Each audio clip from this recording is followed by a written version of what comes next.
ഏഷ്യാനെറ്റിൽ സംപ്രേഷണം ചെയ്യുന്ന ബിഗ് ബോസ് മലയാളത്തിലെ മുൻനിര റിയാലിറ്റി ഷോയാണ്. ഇപ്പോൾ ബിഗ് ബോസ് 4-ാം ആഴ്ചയിലേക്ക് കടന്നിരിക്കുകയാണ്. 3 എപ്പിസോഡുകളാണ് ഷോയിൽ നടന്നത്. മലയാളത്തിന്റെ മഹാനടൻ മോഹൻലാലാണ് ബിഗ് ബോസ് ഷോയുടെ അവതാരകനായി എത്തുന്നത്. ആദ്യ സീസൺ മുതൽക്കേ അദ്ദേഹമായിരുന്നു അവതാരകൻ. 7ന്റെ പണിയുമായി ഷോ മുന്നേറുകയാണ് ഇപ്പോൾ. എന്നാൽ അടുത്ത എപ്പിസോഡിൽ ലാലേട്ടൻ കാണുന്നില്ലെന്നാണ് റിപ്പോർട്ട്. ഒരു യാത്ര പോകുന്നു. പകരം ബിഗ് ബോസ് ഷോ പണ്ട് കോവിഡ് കാലത്ത് ആങ്കർ ചെയ്ത പോലെ ചെയ്യുമെന്നാണ് ലാലേട്ടൻ മുന്നറിയിപ്പ് നൽകിയത്. പോകുന്നത് മാത്രമല്ല, ബിഗ് ബോസിന്റെ സർവാധികാരം ഒരാളിലേക്ക് മാറ്റുന്നു എന്നും അദ്ദേഹം വെളിപ്പെടുത്തുന്നു. എവിടേക്കാണ് താരം പോകുന്നത് എന്നാണ് ആരാധകർ ഉറ്റുനോക്കുന്നത്.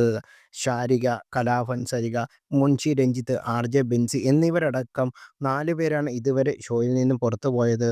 എന്നാൽ ഇത്തവണ എവിക്ഷൻ എതിരഭിപ്രായം ഉണ്ടാകുന്നുണ്ട്. കൂടുതൽ വാർത്തകൾ അറിയാൻ ഈ ചാനൽ സബ്സ്ക്രൈബ് ചെയ്യുക, ഷെയർ ചെയ്യുക. Thank you.